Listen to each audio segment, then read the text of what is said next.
Cálculos completos, tudo pronto para o salto.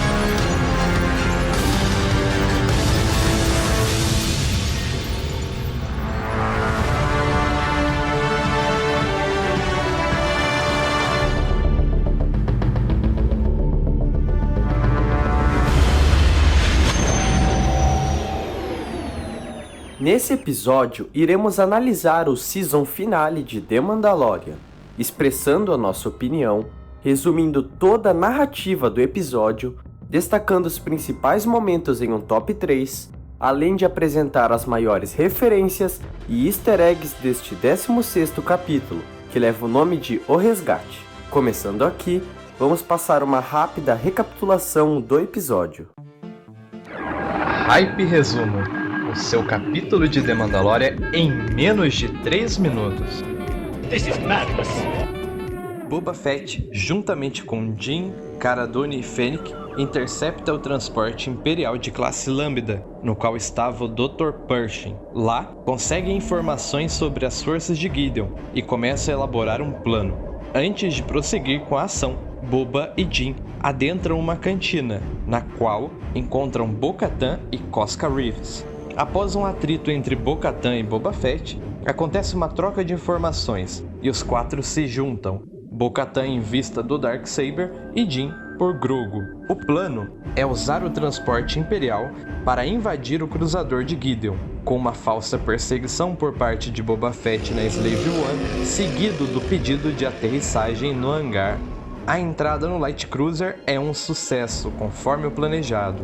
Cara Dune, Fennec, Koska e Bo-Katan seguem avançando pelos corredores do cruzador em vista da ponte. Enquanto elas causam uma distração, Din fica com a tarefa de bloquear a sala onde estavam os Dark Troopers e, na sequência, salvar Grogu. Mas ele chega atrasado. Um dos Dark Troopers consegue fugir e este dá um grande trabalho para o Mandaloriano. Após derrotar o droid com a lança de Beskar, Din lança os Dark Troopers no espaço. Bo-Katan e seu grupo de abordagem chegam na ponte da nave, porém, Gideon não estava lá. Din chega na cela de Grogu e o Moff estava o esperando com o Darksaber em mãos. Após um diálogo, Gideon finge uma trégua para pegar o Mandaloriano de surpresa, mas o mesmo é salvo pelo Beskar. Segue um duelo incrível, com ataques precisos e agressivos por parte de Gideon e focados e determinados por parte do Mandaloriano. Din o vence e o desarma. Din Djarin segue para a ponte, com Grogu em uma mão, Darksaber em outra e Gideon algemado. O Imperial tenta forçar uma tensão entre os Mandalorianos, visto que agora o Darksaber pertence ao Din e Bo-Katan deveria derrotá-lo em combate para clamar a arma para si. A tensão é interrompida com o retorno dos Dark Troopers. O grupo se tranca na ponte, enquanto os Troopers começam a destruir a porta selada com socos. Em meio à tensão, um alerta de proximidade soa. Um X-Wing adentra o cruzador sem se identificar. Os Dark Troopers param. Pelo monitor, em preto e branco, o grupo vê uma figura com um hobby escuro adentrar os corredores. Um sabre de luz e Dark Troopers sendo subjugados, até que a cena nos revela o sabre verde, a luva na mão, o último Jedi entra em cena, com ataques precisos, com um nível incrível de uso da força, lidando com os Dark Troopers com maestria, atravessando corredores e deixando os destroços dos droids por onde passava. O Jedi entra na sala, revela o seu rosto e chama Grogu. Luke afirma que a criança só estará segura quando dominar suas habilidades. Din segura Grogu no colo enquanto se despede. Remove o capacete para que a criança veja seu rosto em lágrimas, prometendo que irão se ver novamente. Luke o pega e junto com R2 se despedem e seguem. E assim, encerramos a segunda temporada de The Mandalorian. Top 3 momentos do season finale da segunda temporada de The Mandalorian. Em terceiro lugar, a tensão entre os Mandalorianos. Logo no início do episódio, Mando e Boba Fett vão até uma cantina para se encontrarem com Bo-Katan e Koska Reeves. Eles realmente acabam ficando frente a frente, mas o que era para ser um simples diálogo e convocação para a missão final se tornou em um grande embate entre os Mandalorianos. Primeiramente, ao ver pouca vontade e menosprezo ao fato de Boba e Mando serem caçadores de recompensas por parte de Bo-Katan, Boba Fett insinua não precisarem da ajuda das Mandalorianas, e foi aí que tudo começou. O clima esquenta, cada um jogando suas verdades para o outro. É nesse momento que ouvimos algumas coisas muito importantes, como Boba Fett não é um Mandaloriano. Isso é tanto citado por Bo-Katan e Koska, como confirmado pelo próprio Boba, o qual diz que nunca afirmou isso. Continuando, Bo-Katan cita também ter reconhecido a voz de clone de Boba, além de Fett, ao se ofender por tudo que ambas falaram, jogar as suas cartas na mesa, mostrando seu valor e importância, entre outras informações. Tudo isso acabou criando um clima horrível entre cada um dos personagens, gerando assim uma luta entre Boba Fett e Koska. Após alguns socos e destruição do bar, Bo-Katan dá um basta em toda a situação, insinuando que se tivessem demonstrado tudo isso ao Império, não teriam perdido o planeta de Mandalore. Em segundo lugar, Din versus Moff Gideon. Quando Din finalmente chega na cela em que Grogu estava, Moff Gideon ali já o aguardava. Com o Darksaber em mãos e uma postura de total controle sobre a situação, Gideon começa um breve diálogo com o Mandaloriano. Inicialmente, o Imperial mostra como está um passo à frente, como já tinha conhecimento de diversos fatores cruciais, como por exemplo, o fato de Din estar trabalhando juntamente com Bo-Katan. Além disso, ele conta um pouco sobre o Darksaber e seu legado, citando a sua importância, sua ligação com o poder maior em Mandalore e o porquê Bo-Katan se mostrava desesperada para recuperá-lo. Tudo isso, no final das contas, levou a conversa entre os dois para um grande e escrachado migué de Moff Gideon. O mesmo menciona não fazer mais questão da posse da criança, de reconhecer a ligação entre Mando e Grogu e de permissão para que Din a levasse. Obviamente, isso tudo não se passava de papo furado por parte de Gideon, que esperou o Mando cair direitinho para o atacar pelas costas, assim iniciando uma grande batalha. É nesse momento que mais uma vez nos deparamos com um lindo e tenso encontro entre Beskar e Sabre de Luz. Nesse caso, o encontro entre o Darksaber e a armadura de Mando. Após vários ataques agressivos por parte de Gideon com o Mando despreparado, ambos se distanciam um do outro, possibilitando assim que Din pegasse sua lança e se dispusesse para o duelo. Por mais que Moff Gideon tivesse sim conhecimento e prática ao manusear o Darksaber, o Imperial não foi páreo para Mando, o qual com golpes certeiros e sem nenhuma demonstração de tensão, desarmou o vilão, deixou-o no chão e ainda assim o algemou para levá-lo até o restante do grupo. Em primeiro lugar, o último Jedi trazendo esperança e a despedida. No momento mais tenso, onde a esperança havia se perdido e as vantagens haviam se esvaído diante de Din e de todos os outros, uma esperança reconfortante ressurge e preenche todo o espaço. A cena é tensa, marcada com os socos dos Dark Troopers na porta e o vislumbre de seu iminente rompimento. Alerta de proximidade, uma X-Wing, apenas uma. Nossa equipe de resgate continua desesperada. Afinal, o que uma única pessoa poderia fazer contra um esquadrão de Dark Troopers? Bo-Katan observa o monitor das câmeras. Alguém com hobby escuro faz os Dark Troopers desviarem sua atenção. Um sabre de luz. Bo-Katan ressalta com grande surpresa um Jedi, enquanto Gideon observa assustado. Hobby preto, luva na mão direita, sabre de luz verde, habilidade e precisão, movimentos calculados e sem nenhum movimento desnecessário, uso preciso da força, um poder que eles não haviam visto igual. 1 a 1, os droids não tiveram chance. O Jedi se aproxima. Jin manda abrirem a porta. Uma presença forte, mas que transmite segurança, toma toda a ponte da nave. E o Jedi revela o seu rosto. Luke chama Grogu. Diz a Jin que o mesmo quer sua permissão para ir. E ainda que a criança tenha potencial, somente com treino e o domínio de suas habilidades ele ficará seguro. Jin segura Grogu enquanto se despede. Aquele que, entre deixar sua amiga remover o seu capacete para tratar de ferimentos graves, optou em manter-se fiel à sua doutrina, agora remove seu capacete para que seu filho o visse e, em lágrimas, promete que irão se ver novamente. Se não bastasse tanta emoção, R2-D2 entra na ponte, chamando a atenção de Grogu, e assim o Jedi parte com a criança em seu colo ao lado de seu droide. Momento das referências e easter eggs. Aqui, destacamos algumas das referências que notamos neste episódio.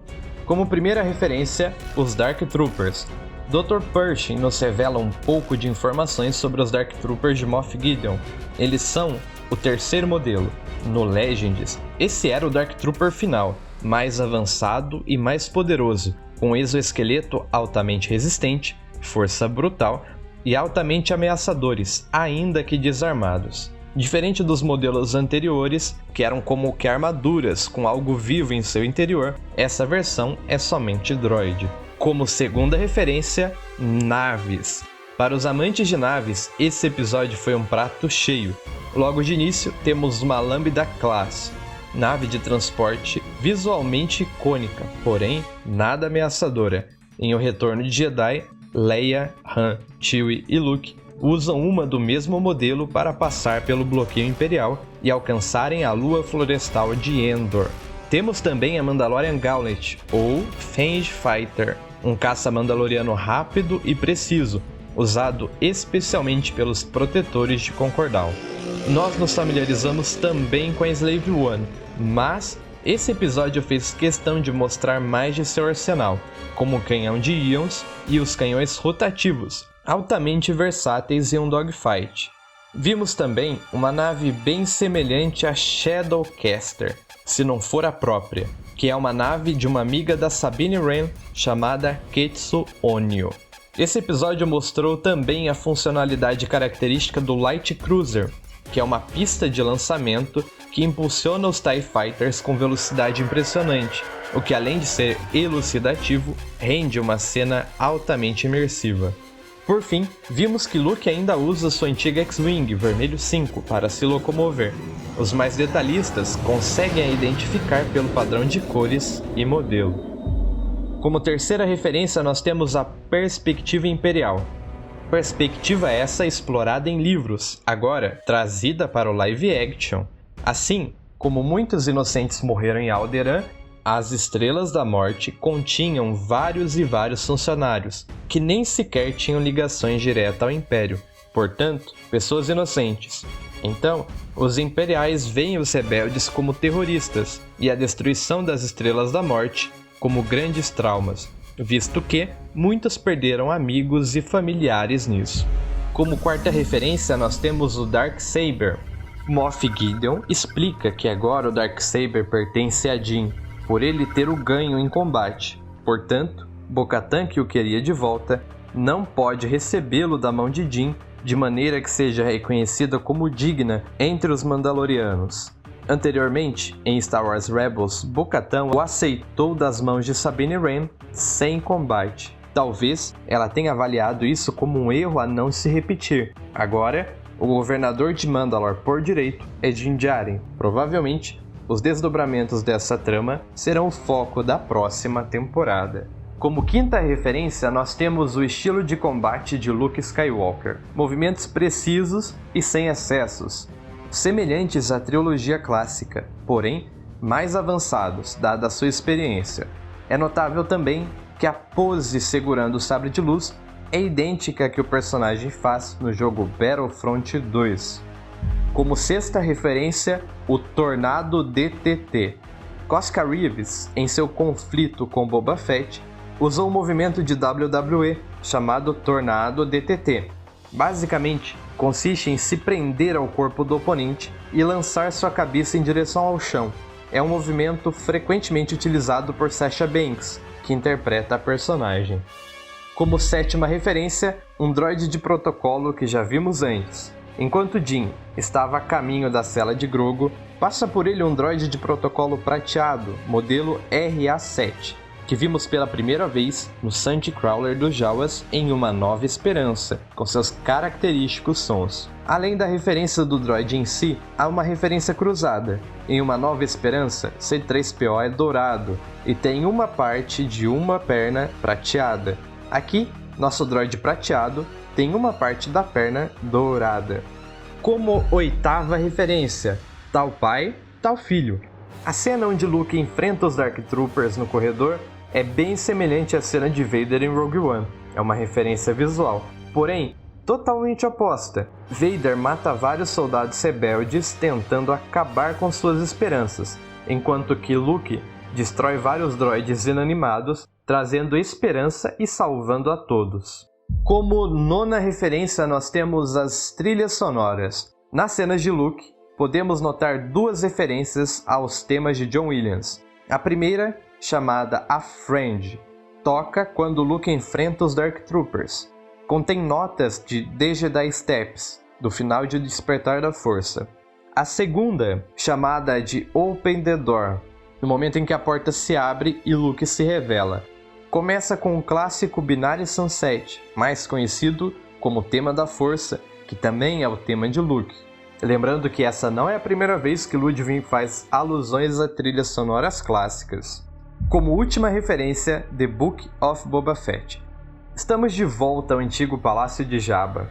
Cena pós-créditos. O anúncio da série de Boba Fett. Temos um compilado de referências nessa cena. Primeiro, quando Fennec entra, vemos sua sombra antes na parede, igual acontece com Luke em O Retorno de Jedi. Na sequência, o mesmo com Boba Fett. Depois vemos Bib Fortuna, sentado no trono. O mesmo estava quase do tamanho do Jabba. Quando Fennec começa a atirar, Bib fala em Huttese com os guardas. Uma das palavras, Maclunky, é uma referência clássica ao que Greedo fala antes de Solo atirar, fruto das últimas edições de George Lucas. Além disso, temos os clássicos guardas gamorreanos, uma dançarina Twi'lek e também um Iquai, mesma espécie de Hondo Ohnaka. Sim, caro ouvinte, muitas referências. Provavelmente existem outras que o nosso hype e lágrimas da emoção não nos deixaram enxergar. Notou algo de interessante? A plataforma que usamos, o Anchor, possibilita que você nos envie uma mensagem de áudio. Faremos um especial sobre a segunda temporada em seguida. Deixaremos o link para enviar o áudio na descrição do podcast, bem como na bio de nosso Instagram, @drive_hype. Tentaremos responder todas as mensagens e estaremos colocando o seu áudio em nossa edição, porque no Hype Drive você tem voz. E chegamos aqui às nossas considerações finais a respeito do nosso especial da season finale da segunda temporada de The Mandalorian. Gostaríamos primeiramente de agradecer a você que fez questão de nos ouvir até o final, a fim de ampliar ainda mais o seu conhecimento sobre este novo capítulo e sobre a saga de Star Wars em geral. Vale ressaltarmos que muitos novos conteúdos estarão chegando ao Hype Drive nesses próximos dias. Tanto um especial sobre a segunda temporada, como teorias sobre o que podemos ver na Season 3. Então, caso tenha interesse em consumir ainda mais sobre estes personagens e narrativas, recomendamos que comece a nos seguir oficialmente em todas as plataformas que atuamos, como Instagram, Spotify, YouTube e muitas outras. Além disso, caso possuam amigos que também estavam acompanhando The Mandalorian, envie este especial para que ele consiga se aprofundar ainda mais na saga, como você acabou de fazer.